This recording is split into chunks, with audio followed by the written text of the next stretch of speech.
Hello, my name is Galen Bailey, and today we'll be talking about one of my favorite movies of all time, Remember the Titans. Remember the Titans is set in 1971 in Virginia. Two schools had to merge, a white school and an all-black school.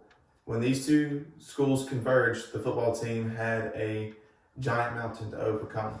First off, we're going to be talking about the core leadership styles of Coach Boone and Coach Yost. First, Coach Boone. Coach Boone is an authoritative, out-of-the-box, motivating leader. I love his leadership style, and I love how he goes about getting his players to be better. He is authoritative in the right way. Excuse me. He's authoritative in the right way because he shows that he's in charge, but he does this in a way where he connects with his players, where he connects with his coaches. He shows that the racial barrier that is set in place can be overcome. He is a very good transformational leader. He shows this by showing that there is no color. We are all the same. We may be different shades, but it doesn't matter. It doesn't take away from who we are as people. He does a very good job of the forming, storming, norming, and performing. He does all four of these. He does the the forming in the beginning when the players come together and they're going to be on the bus and they're headed to where they're going for summer training. He shows that there's not going to be an all-white bus. There's not going to be an all-black bus. He makes offense and defense go to their separate buses. And he also makes sure that each person they sit next to is of a different race. And he also goes on to form their living space is going to be whoever you're sitting next to. So you're going to be not only sitting next to, you're going to be living with someone of a different race. And he shows this as this transformational aspect of saying, we're breaking the racial barrier. We're not going to be separate. We're not going to be this way or that way towards each other just because we're different. Next, we're going to be talking about Coach Yost. Coach Yost is a situational, motivating leader who leads by example. In the beginning, he wasn't happy about Coach Boone taking over. But as it progressed, he became an example to his players and showing that, hey, I can get behind this guy. He's a really good coach, and he's a really good overall human being. There's no need for the race to come into factor. He's also a servant leader. He shows this when he takes Petey from the offensive side and puts him on the defensive side.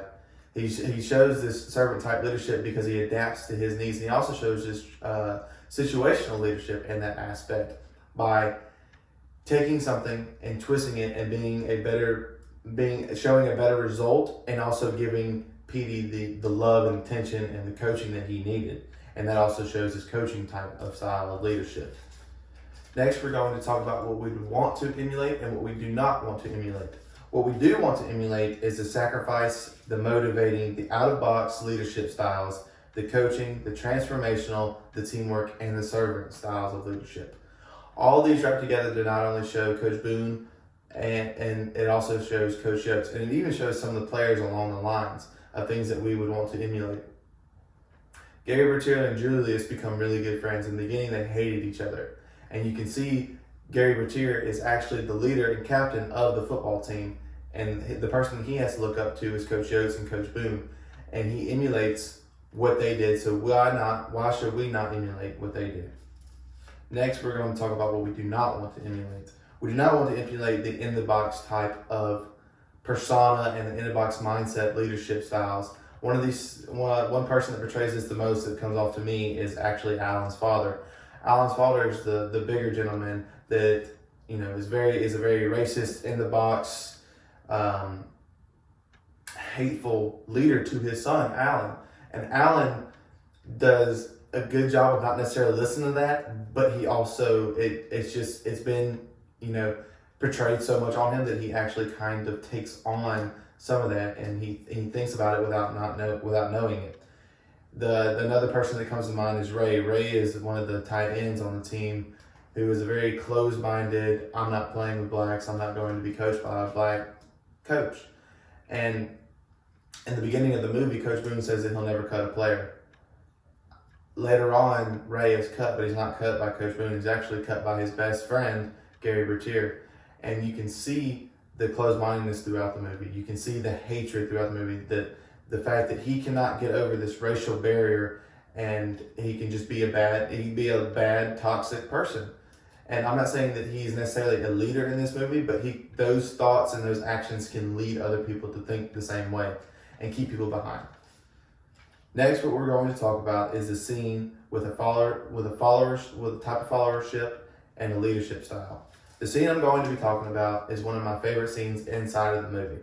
Now, there are many that we could have chose from the don't let them gain another yard, putting PD on defense from offense, the lunchroom scene, but this one sticks out to me, and it's the scene of Gettysburg.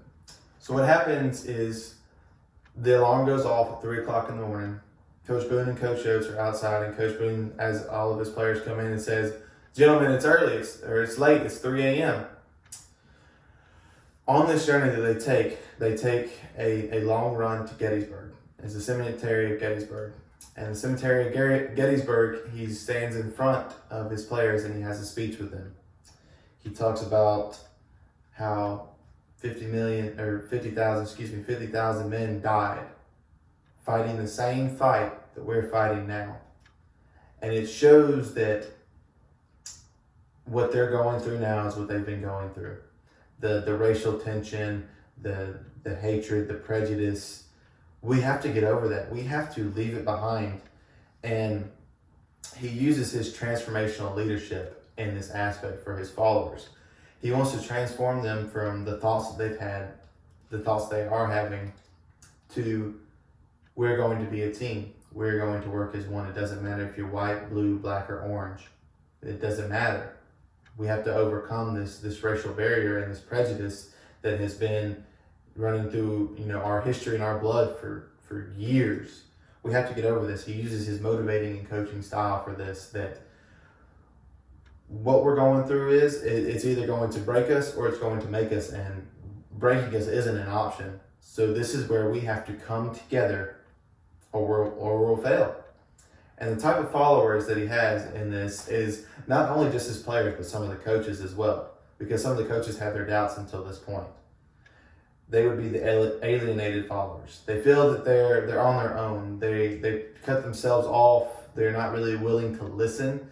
They feel that they're the ones being attacked in this scenario, when in reality, they're the ones that need to be changed the most. They think that, Coach Boone is this crazy, powerful, overdoing it type coach, and they think that he's out to get them, when in reality he's out to make them not only better football players but better men in general. So lastly, we're going to talk about the cultural concerns that come up in this movie. The overall cultural concern is race. That is black and white. Overcoming this racial barrier shows what has been going on throughout the entire movie, which is transformation. Coach Boone's transformational leadership, Coach Oates' transformational leadership, and even as it went down into the community's transformational leadership, Gary Bertier's transformational leadership and Julius's transformational leadership. And you can see how this is affected through the entire movie. It starts off with Coach Boone. He's put in a situation to coach a team that just got together. Blacks hate whites, whites hate blacks. And so the race aspect of it is so strong, and he has to be so transformational to overcome this and make them a team, to make them a unity, to make them work as one. And so this is the common theme throughout the movie, that, the cultural aspects that are going on, the cultural differences that are going on right now. You can see there's a scene when Gary and Julius have to room together where Julius hangs a photo, of the soul power.